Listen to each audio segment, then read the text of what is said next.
abantu asehlalani phansi ke sihlala phansi wethu asoze nindibelieve xa ndinonixelela into nokubana yonke lento unkwale nonsense involved kuyo bandase ayizo allegations zika General Mkhwanazi. Yaqonda uGeneral Mkhwanazi ke ngunkwale nkosi, uGeneral lo wethu.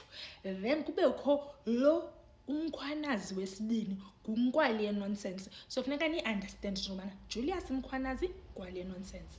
Then kubekho unkwale nkosi. So unkwale nkosi ngeza 6 sika July wathi apha kuthi into nokubana no Mendi kukho uMkhwanazi omuncu kufa eCity of Ekurhuleni, and lo Mkhwanazi umuncu to a point where Mendi lo Mkhwanazi ukhupha i-blue lights ze-city azinike uNomkhithi into nokubana uNomkhithi avurvaye ngayo ezindlela zaseRhawutini lento nezilekhweni. Ngiyaqonda sharp tone yiyo qha allegation eyenziwayo ngonkwali nonsense. Unkwali nonsense nanko ephuma phezulu TV zethu esithi into nokubana I never putted any blue lights. I never putted any blue lights. That is a lie. Okay chomi, yathi Madlanga Commission hoga.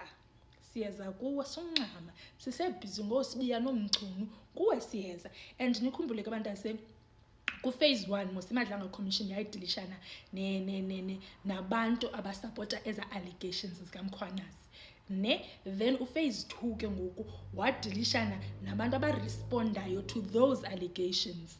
Yaqonda, but in terms of reference ze Madlanga Commission based on accusations ezizenziwa nguGeneral Nkwali Nkosi. Sharp chom. So wawutyholwa ngalonto qha, yaqonda, wayiphika phe TV. Seqonda sharp chom. So koko yiphika kwakhe ke ngoku obviously unkwali nkosi is like no ndinaba abantu endinobabiza abazayivuma lento ntoba lo wanikeza ngezi blue lights. Yaqonda, kwabizwa uChief Mapiyeye who was ichief ngela xesha. Kwabizwa uChief Mapiyeye xa efika uChief Mapiyeye wathi animazi lo nkwale nonsense nina. Ndathi wena chief uthatha ukuthini fondi? Wathi Chinmendi ungixelela ngomuntu owazipromotayo. Thina salala savuka lo muntu eyichief lo. Salala savuka wayengubrigadier, salala savuka eyichief lo. Ndathi hayi wena ihava hayi bantase siphume kuleyo wabesixelela ke ngokuChief Mapiyeye into nokubana engekho nje eCity of Ekurhuleni kungenxa yalo Mkhwanazi esupportwa yi-city manager which is uEmoji. Yamkhumbula mosinanko ayethanda ibane lips ezibomvu Slay Queen esisina 65 sharp tone. Safumana bobungqina kuChief Mapiyeye. Kodwa Chief Mapiyeye ayikho enough le yakho. After umkile kwi-City of Ekurhuleni kuye ngangibani chief wathi ichief eyakhona yakhe yanibambela because nami bengigula kakhulu ndine sick leave kusithini because bendine mental issues because of lento. So kongoku bendimane ndibanjelwa nguRivo Spies. Kwabizwa umspiselele. Kodwa umspiselele mntase uyayazi lento wathi ndiyazi kahle into ye-blue lights. Uthi kunanana ngoku sayiphika kodwa wayethe mnyani blue lights maziphume lo ungumkhwanazi. Wathi and commissioners ningaciba yiyo qha into mna endadilishana nayo ngalomuntu. Lo muntu ingxaki lo muntu lo ngu12 dilo akeva akamameli. Ndathi ke mna ke hayibo umspiselele sixelele kaloku wenze ntoni. Wathi Mendi kwakhe kwabula umuntu apha wayodantshwa edamini PPP emveni koba lo muntu edantshwa kolo dama kuthiwa instruction yaphuma kulo. Ndathi kwakulo nkwale nonsense. Wathi ewe wathi ayinguye yedwa une-crew bahamba benje ngunkwale nonsense nguMackenzie ngubani lo Kishali Stalls and then babe bahlanu khona wesihlanu waswelekayo and then ibe ngu-Adrian khona weswelekile ke ngoku lo sihlanu so kukho ifongoku. Ndithi ke mna ke le fole itheni into yabo kuthiwa yes sesibanotorious ke for ubusela banotorious kuthiwa bebe-hijack itruck. Bebe-hijack itruck uthi wena ungumnini itruck uyifuna itruck yakho back bakuthengisele yona. Yava bahamba baya pha eBrakpan ze kubulawe laa mntu ngalaa mini baya ngelithi kukho into ezibiweyo eBrakpan. So laa masela aseBrakpan aziba from some warehouse bayezisa eBrakpan. Unkwale nonsense ne-crew yakhe bava kuthiwa eza goods ziseBrakpan. Bahamba bafika baye eBrakpan bafika bathotsharisha isela sorry bantase ke wangena icall. So ndithi ke ngoku after la masela aseBrakpan ezanto abazibeke eBrakpan, aba ke ngoku amasela lawo asesithi oVukuruleni ebeyofuna ezanto kuba efuna uzithengisela back to the owner. Andithi la masela nawo wazo-owner la kubiwo la bazo niyayi-understand abantase. Kuloo nto ke ngoku bathotsharisha elisela babuza into nokubana ziphi ii-goods because zazingekho ke phaa. Buza ziphi bamthotsharisha wabe sithi yena kukho i-500k ekhoyo kwalapha endlini. Bathathe loo 500k bantase xa bamthotsharisha umntana abantu wathula wegcwaka. Kwathiwa ke ngoku umzimba wakhe mawuhanjwe uyolahlwa kwelaa dama. Ndinixelele mna into beningazazi ngalaa crew. Sharp Chomi, usukela apho kukho ke ngoku uWitness K ofikileyo apha ezintsukwini.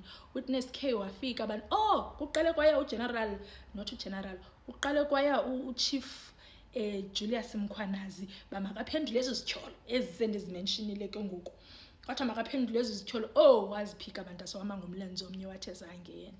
Wathi azange, wathi kwa ii-promotions ezatyholwa ngazo into nokubana uzixuthile, wathi andizixuthanga, hayibo ndazinikwa. Yava kwathiwa i-blue light wathi I never putted. Kwathiwa hayibo lo mntu uswelekileyo wathi zange ndifike kwalapho ecangkwendawo yesehlo, crime scene, zange ndifike. Ngiyava hayi sharp bantase. Kwathiwa ke ngoku kukho ividiyo yenu nisendaweni ethile. Le video ibonakalisa ingathi nina niyoba ii-precious stones phaa. Athi hayi guys, hayi ngoku niyayibaxa, andiyazi mna loo nto. Sharp Chomi, kwathiwa kukho iripoti ekhoyo into nokubana wena ungulowa le nto za ii-precious metals. Yava ungulowa hijack ii-precious metals at some place in Rosebank, endlini yomntu eRosebank. Wathi yintoni kanti guys, nifuna ntoni? Ngubani lo? Like hayi guys, niyanichukela. Kutsho yena bantase. After ethe uyachukelwa bantase kwangena ke ngoku Witness K, ne sithi apha eklasini nguMatipha. Wangena uWitness K wathi hayi mna ndandijolana naye uMkhwanazi lo, ndandijolana naye and ke ngoku esijolweni sethu nyhani ndim endamxelelayo into nokubana kukho ii-precious metals ezazikhoyo e-apartmentini ethile kwi-complex ethile mazihambe ziyophakwa.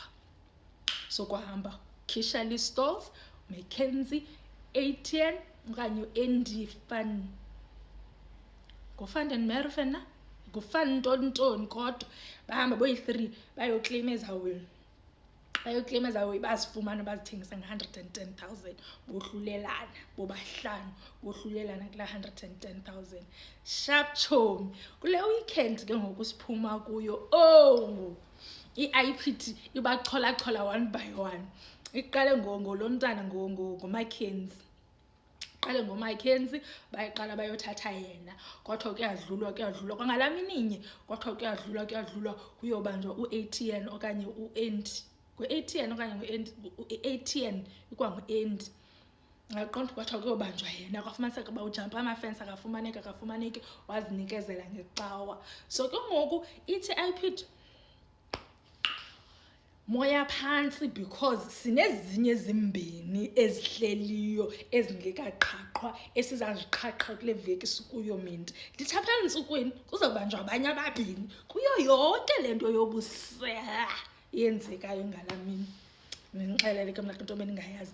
And ke ngoku bantase, like I said, uGeneral Mkhwanazi wayesithi nje wena Julius Mkhwanazi ufake ii-blue lights. Wathini lo? I never putted any blue lights. Kwathiwa okay makuze amangqina akhuphe ezinye. Siphi ngoku because ebebanjiwe apha entsukwini uphume nge-30,000 bail kaloku.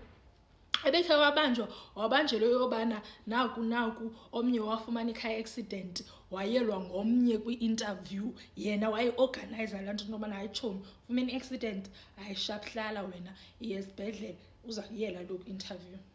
Xelela ngoJulius Mkhwanazi mna unkwale nonsense bantase. So ngoku indawo kuyo ubetestifyile kuMadlanga Commission waziphika zonke khonto angayiphikanga. So into esiyilindileyo for yena i-J50. Unoba une-J50 ezintathu, unoba unayo eyaseMadlanga Commission, unayo eyase-IPT, unayo eyase-PKTT, unazo zonke. Akho team ingena i-J50 yalaa mntu because of izinto iziqebhera azenzileyo.